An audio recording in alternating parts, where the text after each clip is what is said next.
19-ամյա Սերգեյի ծառայության ավարտից մի քանի ամիս առաջ հարազատներին տեղեկացնում են, որ Սիսիանի Նորավան գյուղի զորամասում իրենց որդին ինքնասպան է եղել իրեն ամրակցված զենքով։ Այս վարկածը սակայն ի սկզբանե նրա ծնողներն անհավանական են համարում։ Որոշ ապացույցներ ու նաև այս գործով վկաներ կան։ Նրանք պնդում են, որ իրականում այլ բան է տեղի ունեցել։ Սերգեյի ծառայակից ընկերները պատմել են, որ նա խնդիրներ է ունեցել հրամանատարական կազմի հետ։ Այդ պատճառով էլ ծնողները դիմել են դատարան ու պահանջել մանրամասնությամբ քննել այս գործն ու մեղավորներին Գորիսի առաջին ատյանի դատարանում այս գործի քննությունը տևել է շուրջ 1 տարի։ Գործով վկաները դատարանում պատմել են այն ամենի մասին, ինչ տեղի է ունեցել զորամասում։ Դատարանը հրամանատարական կազմի գործողությունները համարել է պաշտոնական դիրքի չարաշահում եւ ըստ Սերգեյի հոր ոչ արդարացի դատավճիռ կայացրել։ Փոխգնդապետը 7 տարի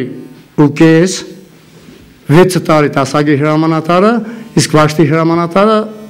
3 տարի պայմանականով։ Դա մեզ սեր չի տալիս, որովհետև դա որակավորել են իրանք ինքնասպանություն։ Չբավարարվելով այս վճռից Սերգեյ Մանուկյանի ծնողները դիմել են Հայաստանի վերաքննիչ քրեական դատարան։ Դատական այդ մարմինը սակայն անփոփոխ է թողել Գորիսի առաջին ատյանի կայացրած դատավճիռը։ Առաջինը իրանք պատժվեն, երկրորդն է իմ որդուս անունը Մակուր։ Ինքնասպանություն բառը դա լավ բառ չէ։ Չեմ ընդունում, որովհետև իմ տղես այն տղեներ, որ ինքը կյանքում պես թուլություն չէր կնակատարեր։ Նուբարաշեն քրեակատարողական հիմնարկում Սիսիանի Նորավան գյուղի զորամասի վաշտի ու դասակի հրամանատարներն ու փոխգնդապետ Գեղամ Ասատրյանն իրենց պատիժն են կրում։ Սերգեյի հայրը սակայն գտնում է, որ դա արժանի պատիժ չէ նրանց համար ու պատրաստվում է դիմել Ստրասբուրգ, մարդու իրավունքների եվրոպական դատարան։ Հարյուրավոր դեպքեր, հարյուրավոր ընտանիքներ այս ծևի մեզ պես տարապում են։ Վերջի պետք է կանգնեցնել այս շարժը։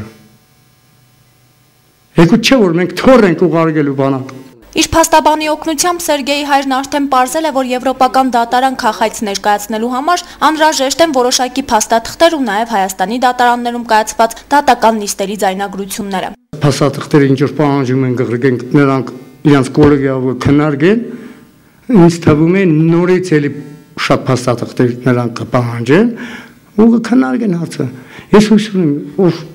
դա ամեն ինչը ճիշտ է։ Հայաստանյան արտահայտությունից ու դատական համակարգի գործունեությունից դժգոհ Զավեն Մանուկյանը հույս ունի, որ այս գործի քննությունից հետո մարդու իրավունքների եվրոպական դատարանը կկայացնի այնպիսի մի դատավճիռ, որը կսթափեցնի մեր երկրի իշխանություններին։ Սերգեյ Մանուկյանի հայրը նշեց նաև, որ վերջերս հանդիպել է Հայաստանի Հանրապետության պաշտպանության նախարարի հետ։ Սեյրան Օհանյանը հանձնարարել է վերաքննել գործը։ Հերմինե Մկրտչյան, Տիգրան Գասաբյան, Գալենյուս։